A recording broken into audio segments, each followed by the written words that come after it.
A Lei de Acesso à Informação entrou em vigor ontem, com o objetivo de garantir aos cidadãos brasileiros acesso aos dados oficiais do Executivo, Legislativo e Judiciário. Cada órgão público terá um serviço de informação ao cidadão para garantir a transparência dos dados públicos. Com isso, o Brasil passa a compor, com outros 91 países, o grupo de nações que reconhecem que as informações guardadas pelo Estado são um bem público. Além dos gastos financeiros e de contratos, a lei garante o acompanhamento de dados gerais de programas, ações, projetos e obras. Além de órgãos e entidades públicas dos 3 níveis de governo, as autarquias, fundações, empresas públicas e entidades privadas sem fins lucrativos que recebem recursos públicos também devem colocar as informações à disposição do cidadão de forma gratuita. Sobre o assunto, eu converso agora com a secretária-geral da OAB de Mato Grosso do Sul, Raquel Magrini. Bom dia, Raquel. O que de fato essa lei muda na vida dos brasileiros? Bom dia a todos. Na verdade, a nossa Constituição Federal, no seu artigo 5º, já previa a transparência das informações dos órgãos públicos. Mas essa lei ela trouxe alguns procedimentos e colocou algumas metas a serem cumpridos por todas as autoridades públicas, pelos agentes, pelas instituições, devendo trazer no site as informações sobre horário de funcionamento, quadro de funcionários, enfim, essas informações todas devem estar no site da instituição, do órgão. E como que, além do site, tem alguma outra maneira do cidadão ter acesso a essa informação? Sem dúvida nenhuma. A lei ela veio com 2 novidades. Uma é a transparência ativa, que é essa que eu disse há pouco. A instituição, o órgão, tem que disponibilizar essas informações principais, a transparência ativa. Já a transparência passiva, o cidadão vai obter a informação através de um requerimento, que são 2 requisitos que a lei coloca. Ou seja, é que o cidadão se identifique, ele vai dizer o seu nome completo, o seu endereço, até para que possa ser enviado ali a informação, para aquele endereço a informação. E o segundo, que ele aponte especificadamente qual a informação que ele deseja obter. Porque não pode ser uma informação genérica, né? Ela tem que ser uma informação específica e não precisa ser fundamentada. Eu acho que essa é uma grande novidade da lei, que ela não dá, o cidadão não precisa explicar o porquê que ele quer aquela informação. Basta que ele aponte o que ele quer saber no requerimento expresso à autoridade que vai dar a informação. E qual tipo de informação que ele pode ter acesso? O que ele pode lá pedir e solicitar? O cidadão, a pessoa pode ter acesso a qualquer informação que ela achar necessária. O agente público, ele vai classificar, no caso de pesquisa científica ou de informação de segurança nacional, apenas essa informação vai ser sigilosa. A lei traz essa novidade. O sigilo é a exceção, a transparência é a regra. Então, desde licitação, gasto público, o que houve de compra, venda, qual a empresa que forneceu o serviço, se outras empresas foram consultadas, todas essas informações o cidadão passa a ter acesso. E Raquel, qual que é o prazo para que o cidadão tenha acesso a essa informação depois de feito o pedido? O prazo é de 20 dias para fornecer a informação, e caso seja um documento difícil, que a autoridade, o agente público não tenha fácil acesso, ele vai fundamentar e dentro de mais 10 dias ele vai ter que entregar aquela informação. A regra é 20 dias, mas pode ser aumentado se o documento tiver de difícil acesso. É importante a gente lembrar que a lei começou a valer ontem, né? Mas ela já tinha sido aprovada há 6 meses, então teve um tempo para ter essa adaptação, né?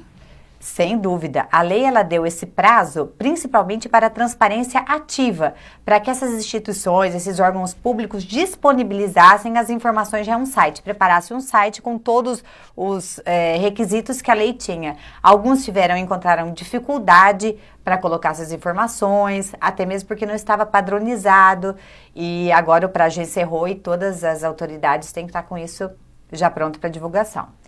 E o que a população ganha tendo acesso a essa informação? O que pode ajudar? A gente sabe que a gente está entrando agora também em um período eleitoral. Isso pode também fazer com que a população tenha mais consciência até na hora de escolher os seus representantes?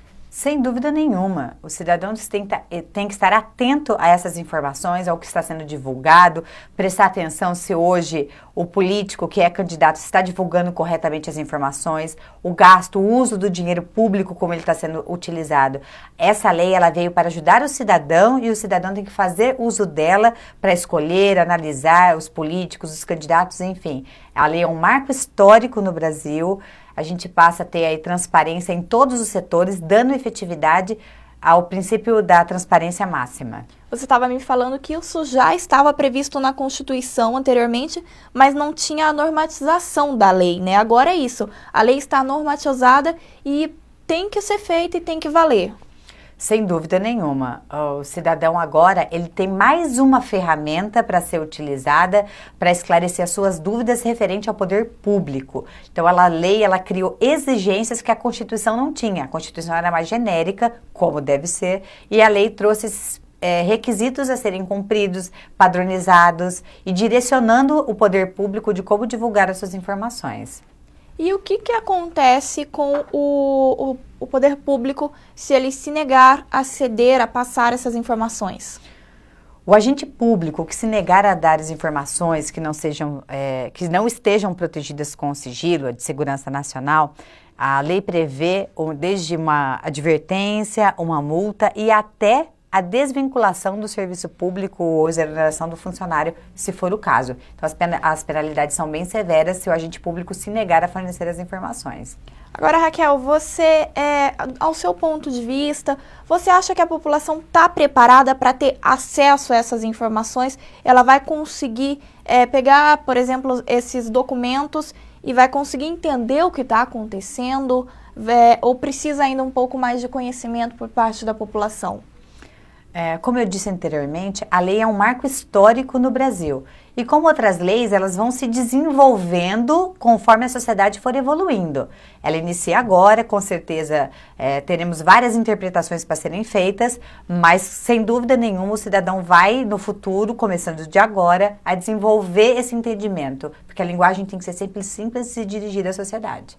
E para ter acesso a esses documentos, eles vão ser disponibilizados com uma linguagem mais fácil ou não? É a linguagem realmente que esses documentos foram protocolados? Como que vai ser?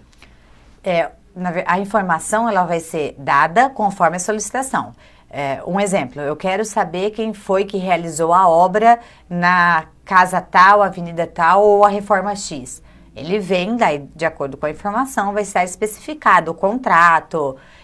Óbvio que não vai ter uma análise do contrato, mas a informação de quem prestou o serviço e a forma como foi colocada no requerimento vai ser divulgada expressamente. O que pretende a lei é simplificar essas informações para o cidadão e não dificultar o seu entendimento. O cidadão que tiver alguma dificuldade para ter acesso a essas informações, ele pode recorrer em algum lugar, ele pode informar que está tendo dificuldades, a OAB vai ajudar o cidadão nesse caso, como que vai funcionar? Claro, sem dúvida nenhuma, a OAB sempre foi o socorro do cidadão em relação a essas questões e continuará exercendo essa função agora. Há muito tempo a OAB já buscava, antes mesmo da normatização da lei, a transparência total dos órgãos públicos. Nós temos as nossas contas publicadas, nós temos todas as informações que a lei disse necessárias, a gente já tem essa previsão legal antes. E a gente vai contribuir com o cidadão, fornecendo o que for necessário para ele obter a informação que ele necessita.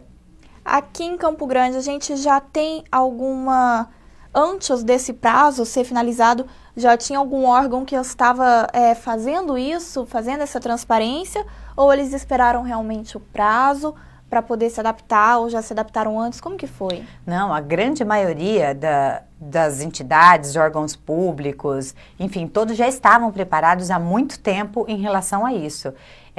Divulgando as informações essenciais no site. O que era mais difícil de se obter eram algumas informações que eram consideradas sigilosas. Só que agora, como mudou o procedimento, muda a forma também da divulgação dessas informações. Mas a transparência ativa, grande parte já estava sendo divulgada no site das entidades daqui de Campo Grande, do Mato Grosso do Sul. Raquel, para a gente finalizar, gostaria até que você deixasse um recado para a população, porque é importante a gente ter acesso a essa informação, né? Sem dúvida, eu queria dizer à sociedade, ao cidadão, que ele tem mais um mecanismo para se conscientizar, agora que a gente vai ter eleições esse ano, muitos políticos vão apresentar suas propostas. Então vamos usar essa ferramenta que a lei está dando para que a gente conheça realmente os nossos políticos, como eles estão usando o dinheiro público. Então sempre que necessário, o cidadão procure a OAB, estamos todos disponíveis para poder auxiliar no que for necessário. Muito obrigada. Eu conversei com a Raquel Magrini, secretária-geral da OAB de Mato Grosso do Sul. Obrigada, Raquel. Eu que agradeço.